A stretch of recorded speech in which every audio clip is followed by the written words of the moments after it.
দেশের ২৪ পৌরসভায় ভোট চলছে, নেওয়া হয়েছে পর্যাপ্ত নিরাপত্তা। করোনা ভ্যাকসিনের জন্য অনলাইন নিবন্ধন সেলফ রেজিস্ট্রেশন অ্যাপস তৈরি প্রায় শেষ। এবং দেশের উত্তর ও পশ্চিমাঞ্চলে বইছে শৈত্যপ্রবাহ, বাড়ছে ঠান্ডাজনিত রোগ।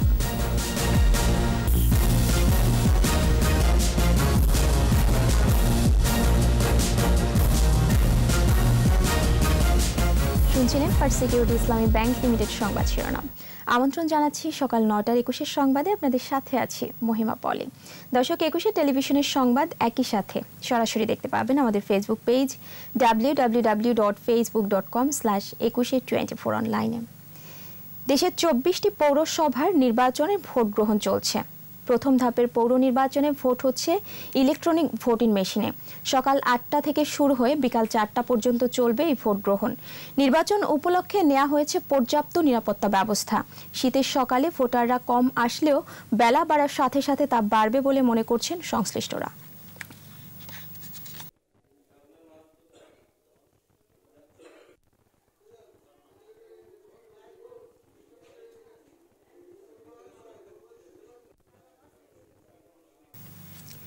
দর্শক, ধামরাই এলাকার হার্ডিন সরকারি উচ্চ বিদ্যালয় ও কলেজ কেন্দ্রে আছেন সহকর্মী স্মৃতি মণ্ডল। ভোটের সর্বশেষ খবরাখবর জানবো তার কাছ থেকে। দর্শক, এই মুহূর্তে দাঁড়িয়ে আছি ধামরাই হার্ডিন সরকারি উচ্চ বিদ্যালয় ও কলেজ ভোট কেন্দ্রে। এখানে সকাল ৮টা থেকে কিন্তু এই ধামরাই পৌরসভার ভোট গ্রহণ শুরু হয়েছে। তো আমরা এখানে যেটা দেখতে পেয়েছি যে সকাল থেকেই কিন্তু ভোটের জন্য যে ভোটাররা আছেন তারা কিন্তু এসেছেন। আমার পেছনে আপনারা দেখতে পাচ্ছেন যে নারী ভোটাররা আছেন, তারা কিন্তু সকাল থেকে এসে এখানে অপেক্ষা করছেন এবং এরই মধ্যে ভোট শুরু হয়েছে, ভোট দিচ্ছেন। তো একটি বিষয়ে যেখানে এই ধামরাই পৌরসভার মোট ভোটার ৪২,০০০-এর বেশি এবং সেখানে তার বিপরীতে ২১ ভোট কেন্দ্রে কিন্তু ভোট গ্রহণ কার্যক্রম চলছে। এবং এই কেন্দ্রটিতে আমরা যেটি দেখেছি যে পুরুষ এবং নারীদের জন্য আলাদা ভোটের ব্যবস্থা রয়েছে, সেখানে তারা ভোট দিচ্ছেন। আর এবারেই কিন্তু এখানে ভোট হচ্ছে ইলেকট্রনিক ভোটিং মেশিন ইভিএম এ ভোট দিচ্ছেন ভোটাররা। তো এটি অনেকের কাছে নতুন হলেও অনেকেই কিন্তু আগ্রহের সাথে এখানে একটি উৎসবমুখর পরিবেশে ভোট দিচ্ছেন। নিরাপত্তা নিশ্চিত করতে আইনশৃঙ্খলা বাহিনীও কিন্তু সতর্ক অবস্থানে রয়েছে। তো এই ছিল আমার কাছে এখানকার সর্বশেষ খবর। সিরাজগঞ্জের শাহজাদপুর থেকে ভোটের আরও খবরাখবর জানাচ্ছেন প্রতিনিধি স্বপন মির্জা। দর্শক, আজকে সিরাজগঞ্জে ৬টি পৌরসভার মধ্যে প্রথম দফায় শাহজাদপুর পৌরসভায় পৌর নির্বাচন অনুষ্ঠিত হচ্ছে। তো ২৫টি ভোট কেন্দ্রে আজকে মোট ভোটারের সংখ্যা ৫১,০৮৬ জন। এরা মোট ৪ জন মেয়র পদের প্রার্থী, কাউন্সিলর পদে ৩৮ জন এবং ১৬ জন নারী কাউন্সিলর পদের প্রার্থীদেরকে ভোট দিচ্ছেন। তো সবাই জয়ের ব্যাপারে আশাবাদ ব্যক্ত করেছেন। তবে বিকেল ৪টা পর্যন্ত অপেক্ষা করতে হবে কে কার গলায় যাচ্ছে জয়ের মালা। তো এই হচ্ছে আমার কাছে সিরাজগঞ্জের শাহজাদপুরের পৌর নির্বাচন নিয়ে সর্বশেষ পরিস্থিতির খবর। করোনা ভ্যাকসিন দেওয়ার তালিকা তৈরিতে অনলাইন নিবন্ধনে ব্যবহার করা হবে বিশেষায়িত মোবাইল অ্যাপস। এই সেলফ রেজিস্ট্রেশন অ্যাপস বানানো প্রায় শেষ। ভ্যাকসিন দেওয়ার শুরুর ঠিক ২ সপ্তাহ আগে শুরু হবে এই নিবন্ধন। এছাড়াও অগ্রাধিকার তালিকায় থাকা ব্যক্তি বা গোষ্ঠীর নিজ নিজ প্রতিষ্ঠান ও সংগঠনের কাছে থাকা তালিকা সংগ্রহ করবে স্বাস্থ্য অধিদপ্তর। রিপোর্টে আরও জানাচ্ছেন মোহাম্মদ নুরুন নবী। ২ ইউনিট করে ভ্যাকসিন পাবে ১৬ কোটি মানুষ। এ এক বিশাল কর্মযজ্ঞ। প্রক্রিয়া সুশৃঙ্খল করতে আগেই তৈরি হবে ডাটাবেস। নিবন্ধন প্রক্রিয়ার মধ্য দিয়ে যেতে হবে সকলকেই। নিবন্ধনে লাগবে জাতীয় পরিচয়পত্র, বিশেষভাবে তৈরি মোবাইল অ্যাপস ব্যবহার করে স্মার্টফোনে করা যাবে নিবন্ধন। স্বাস্থ্য অধিদপ্তরের MIS, প্রধানমন্ত্রীর কার্যালয়ের A2I ও তথ্য প্রযুক্তি বিভাগ এই অ্যাপসটি তৈরির কাজ শেষ করে এনেছে। এখন চলছে শেষ মুহূর্তের মডিফিকেশন বা রূপান্তরের কাজ। সেটা হলো সেলফ রেজিস্ট্রেশন। আমরা অ্যাপসটা দিয়ে দিব সর্বত্র, সবাই জানবে অ্যাপসটা ব্যবহার, সবাইকে আমরা লিঙ্ক দিয়ে দিব এবং যারা অগ্রগণ্য যাদেরকে আমরা ফার্স্ট তালিকায় রাখবো তারা নিজেদেরকে রেজিস্ট্রেশন করবে। অগ্রগণ্য হিসাবে যদি টিকা পেতে চান তাহলে আপনাকে সেলফ রেজিস্ট্রেশনটা করতে হবে। এছাড়াও অগ্রাধিকার থাকা ব্যক্তি প্রতিষ্ঠানের কাছ থেকেও তালিকা সংগ্রহ করা হবে। নিবন্ধনের সময় কিছু তথ্য বাধ্যতামূলকভাবেই দিতে হবে। প্রত্যেক ১ মাসে ৫০ লক্ষ ডোজ আসবে, যেটা আমরা 25 লক্ষ লোককে দিতে পারবো, 6 মাসে 3 কোটি আমাদের দিতে পারবো, সেটারও একটা তালিকা তৈরি হচ্ছে। এটা তো একটা ন্যাশনাল ডিসিশন, এটা আমাদের স্বাস্থ্য মন্ত্রণালয়ের একার ডিসিশন না। বয়োজ্যেষ্ঠ যাদের বয়স 60 বছরের বেশি বা 65 বছরের বেশি, সেখানে আমরা একটা তালিকা তাদেরকে করব। এইভাবে যে যতগুলো তালিকা সংগ্রহ করা সম্ভব সেই তালিকাগুলো আমরা সরাসরি সংগ্রহ করে নেব। সংগ্রহ করে আমরা যে সিস্টেম তৈরি করছি, অ্যাপস যেটা ডেভেলপ করছি, সেই অ্যাপসে এটা এক্সেল শিটের মাধ্যমে আমরা সংগ্রহ করে অ্যাপসে আমরা ঢুকিয়ে ফেলবো। প্রান্তিক জনগোষ্ঠীকে প্রযুক্তিগত সহায়তা দিতে ইউনিয়ন পরিষদ ও জনপ্রতিনিধিদের যুক্ত করার কথা ভাবা হচ্ছে করোনার টিকার নিবন্ধন প্রক্রিয়ায়। মোহাম্মদ নুরুন নবী, 21 টেলিভিশন, ঢাকা। দেশের উত্তর ও পশ্চিমাঞ্চলে শৈত্যপ্রবাহ বয়ে যাচ্ছে, কমছে তাপমাত্রা। ঘন কুয়াশায় দিনের বেলাতেও হেডলাইট জ্বালিয়ে যানবাহন চলাচল করছে। পঞ্চগড়ে বাড়ছে শীত, বিপর্যস্ত হয়ে পড়েছে জনজীবন। ঠাকুরগাঁয়ে ঘন কুয়াশা আর হিমশীতল বাতাসে জেঁকে বসেছে শীত। বাড়ছে ঠান্ডাজনিত বিভিন্ন রোগ। ঠান্ডাজনিত রোগে আক্রান্ত হচ্ছে শিশু ও বৃদ্ধরা। শীতের তীব্রতা ক্রমেই বাড়ছে গাইবান্ধায়। বিশেষ করে চরাঞ্চল ও নদী তীরের বাসিন্দাদের ভোগান্তি অনেক বেশি। শীত বস্ত্র ও কম্বল পাননি বলে অভিযোগ করেন অনেকেই। মৌলভীবাজারে বইছে মৃদু শৈত্যপ্রবাহ। আজও ঘন কুয়াশায় ঢাকা আকাশ। খড়কুটো জ্বালিয়ে শীত নিবারণের চেষ্টা করছেন অনেকেই। নো মাস্ক নো সার্ভিস বিধি মেনে চলুন, সুস্থ থাকুন। সংবাদের এ পর্যায়ে নিচ্ছে বিরতি। যখন ফিরছি তখন অন্যান্য খবরের সঙ্গে আরও থাকবে। মৌলভীবাজারের 2 বীর নারী মেলেনি মুক্তিযোদ্ধার সম্মান, নেই মাথা গোজার ঠাঁই।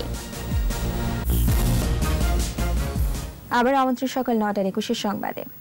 খাদ্যশস্যে উদ্বৃত্ত জেলা দিনাজপুরে এবার সর্বোচ্চ দামে বিক্রি হচ্ছে ধান। এর প্রভাব পড়েছে চালের বাজারে। চড়া দাম পেয়ে কৃষক ও মিল মালিকরা খুশি হলেও বিপাকে নিম্ন আয়ের মানুষ। দিনাজপুর প্রতিনিধি চিত্ত ঘোষের রিপোর্ট, জানাচ্ছেন সমর ইসলাম। আমনের ভরা মৌসুম, বাজারে ধানের আমদানিও বেশ, কিন্তু দাম চড়া। 75 কেজির প্রতি বস্তা সুমন স্বর্ণ, গুটি স্বর্ণ, উপসি সহ বিভিন্ন মোটা জাতের ধান বিক্রি হচ্ছে 2200 থেকে 2300 টাকায়। জিরা কাটারি, কাটারি, চিনিগুড়া সহ সরু ধান 3500 থেকে 3600 টাকা। ধানের দাম বাড়ায় প্রভাব পড়েছে চালের বাজারে। 28 চালের 50 কেজির বস্তা 2400 থেকে বেড়ে 2600 টাকায়, আর 2600 টাকার মিনিকেট 2800, 1900 টাকার গুটি স্বর্ণা 2100 এবং 2100 টাকার সুমন স্বর্ণ 2300 টাকায় বিক্রি হচ্ছে। প্রতিটা চালের দাম বাড়তেছে। এটা মিলে আমরা যাচ্ছি, মিলে তো বলতেছে আমার ধানের দাম বেশি, আমার চালের দাম বেশি। মিল থেকে যেভাবে ওরা দাম ধরে সেইভাবে আমরা কিনে আনি, সেইভাবে আমরা বিক্রি করি। ধান চালের দাম বৃদ্ধি পাওয়ায় খুশি কৃষকরা, তবে নিম্ন আয়ের মানুষ রয়েছেন বিপাকে। আমরা তো গরিব সাধারণ লোকের চাউলের দাম যদি বাড়ে তা আমরা কিভাবে, যারা খেটে খায় এদের জন্য খুব কষ্টকর। এই দামটা বেশি কারণ হচ্ছে আবাদটা কম হয়েছে। 5 বছর যাতে এই বাজারটা থাকে, কারণ কৃষক যদি দেশে ধানের বাজার না পায়, দেশ আমাদের কোনোদিনও উন্নতি হবে না। সরকার যদি এইভাবে শেষ পর্যন্ত বাজারটা রাখে তাহলে আমরা কৃষক লাভবান হব। মিলাররা বলছেন উৎপাদন কম হওয়ায় দাম বেড়েছে, সামনে দাম আরো বাড়তে পারে বলে আশঙ্কা তাদের। এখনই যদি আমদানির পরিমাণটি আরো বাড়ানো না হয়, আমার মনে হয় সামনের দিকে বাজার হয়তো আরো বাড়তির দিকে যেতে পারে। ধান চালের বাজার নিয়ন্ত্রণে নিয়মিত মনিটরিং দরকার বলে মনে করছেন সংশ্লিষ্টরা। সমর ইসলাম, 21 টেলিভিশন। স্বাধীনতার সুবর্ণ জয়ন্তীর মাহেন্দ্রক্ষণে বাংলাদেশ। যাদের ত্যাগের বিনিময়ে এই স্বাধীন বাংলাদেশ, তাদের অনেকেই এখনো পাননি কোনো স্বীকৃতি। 71 সম্ভ্রম হারানো মৌলভীবাজারের শিলা ও মায়ার নেই মাথা গোজার ঠাঁই। দর্শক, 2 বীর নারীর জীবনের গল্প তুলে এনেছেন মৌলভীবাজার প্রতিনিধি বিকুল চক্রবর্তী, জানাচ্ছেন মাসুম আলী। 1971 সালে যাত্রা দলের নায়িকা ছিলেন শিলা গুহ। সে সময় রংপুর বিভাগের কুড়িগ্রাম জেলার অলিপুরে গার্লস স্কুলের দলের সাথে ছিলেন তিনি। একদিন রাজাকাররা পাকিস্তানি সৈন্যদের নিয়ে এসে শিলা গুহ, সবিতা ও মিনু নামে 3 তরুণীকে ধরে নিয়ে যায়। নির্যাতনের শিকার হন তারা, অজ্ঞান হয়ে পড়েন। মৃত ভেবে শিলা গুহাকে ফেলে দেওয়া হয় ধান খেতে। সেখান থেকে স্থানীয় চেয়ারম্যান আবুল হোসেন ও তার ভাই সাত্তার তাকে উদ্ধার করে সুস্থ করেন। খবর যায় খান সেনাদের কাছে। তাকে ফেরত দিতে আবুল চেয়ারম্যান অস্বীকার করলে পাকিস্তানি হানাদার বাহিনী আবুল হোসেন ও তার ভাই সাত্তারকে ধরে নিয়ে ভুরুঙ্গুমারি সড়কে হত্যা করে। দেশ স্বাধীন হলে শিলা বাগেরহাটের নিজ বাড়িতে ফিরে যান, কিন্তু স্থান হয়নি পিতৃগৃহে। নিয়ে গেছে মিলিটারি ক্যাম্পে, 5-7 দিন রাখছে, তারপর ছাড়ছে। শিলা দর্শন হয়ে গেছে। বাবা মা আমার জায়গা দেয় নাই, আমার কেন দিয়েছে। আবারও যোগ দেন যাত্রা দলে। গাড়ি চালক যতীন গুহের সাথে বিয়ে হয় তার। বিয়ের 7 বছর পর যতীন জানতে পারেন তিনি বীরাঙ্গনা। 2 সন্তান সহ শিলাকে রেখে পালিয়ে যান যতীন। স্বামীকে খুঁজে খুঁজে মৌলভীবাজারের শ্রীমঙ্গলে এসে আশ্রয় নেন। এখন বয়স হয়েছে, মানুষের সাহায্য সহায়তায় চলে সংসার। আমাদের তখন আর ঘরে খাবার টাবার নাই, আমার বাবাও আর আসে না, তখন আমার মা বাধ্য হয়ে আবার যাত্রা দলে গেল। শিলার মতো ভাগ্য বিলম্বিত শ্রীমঙ্গল উপজেলার সিন্দুরখান ইউনিয়নের ষাড়েরগঞ্জ গ্রামের মায়া খাতুন। স্বাধীনতা যুদ্ধের সময় বাড়ির পাশে জানাওড়া প্রাথমিক বিদ্যালয় ছিল পাকিস্তানি হানাদার বাহিনীর ক্যাম্প। একদিন দুপুরে মায়াকে ক্যাম্পে নিয়ে যায় হানাদাররা। তারপর চলে বর্বর নির্যাতন। 7 দিন 5 দিনের দিন আমারে তাই উদ্ধার করি আনছুন। এমন অবস্থায় আনছুন যে আমি না মরা না জিতা বুঝছো। আরও মানুষ আসছিল। এই অবস্থায় থাকার পরে দিই আমার বাপে একজন মহিলার সাথে আমার বিলীলা হইলেন, গিয়া যাবি তুমি, আমিও আইতেছি। স্বাধীন বাংলাদেশে মায়ের দেশে আসেন নিজ বাড়িতে। এই সময়ের মধ্যে বাবা নিরুদ্দেশ হন, মা মারা যান। আশ্রয় নেন নানির কাছে। নানি মারা গেলে আর আশ্রয় থাকে না মায়ার। কাজ নেন হোটেলে। একসময় হোটেল মালিক তাকে তৃতীয় স্ত্রী হিসেবে গ্রহণ করেন। স্বামী মারা গেলে 2 মেয়েকে নিয়ে অসহায় হয়ে পড়েন। জীবন সায়ান্নে এসেও মেলেনি মুক্তিযোদ্ধার সম্মান। কাঠুর দিল, আনলাম, কাগজপত্র আছে এখনো করো, কিন্তু কখনো আমার কোনো কিছু হয় না। জীবনের পরন্ত বেলায় এই 2 বীরাঙ্গনার দাবি প্রাপ্য সম্মান আর মুজিব বর্ষে প্রধানমন্ত্রীর প্রতিশ্রুতি অনুযায়ী মাথা গুজবার ঠাঁই। শেষ জীবনে একটু স্বস্তি চান তারা। মাসুম আলিসা, 21 টেলিভিশন। এর সাথে শেষ করছি সকাল 9টার 21 সংবাদ। যাবার আগে ফার্স্ট সিকিউরিটি ইসলামী ব্যাংক লিমিটেড সংবাদ শিরোনামগুলো আরও একবার। দেশের 24 পৌরসভায় ভোট চলছে, নেওয়া হয়েছে পর্যাপ্ত নিরাপত্তা। করোনা ভ্যাকসিনের জন্য অনলাইন নিবন্ধন, সেলফ রেজিস্ট্রেশন অ্যাপস তৈরি প্রায় শেষ।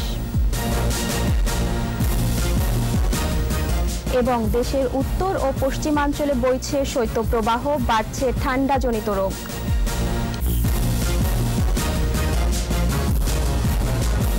সর্বশেষ খবর জানতে ডায়াল করুন 2021 নম্বরে আর ভিজিট করুন 21tv.com এই ওয়েবসাইটে। এছাড়াও ফেসবুকে ভিজিট করতে পারেন facebook.com/2124 অনলাইনে। এতক্ষণ সাথে থাকার জন্য ধন্যবাদ। পরবর্তী সংবাদ বেলা 12টায় দেখার আমন্ত্রণ রইল। স্বাস্থ্যবিধি মেনে চলুন, সুস্থ থাকুন এবং 21-এর সাথেই থাকুন।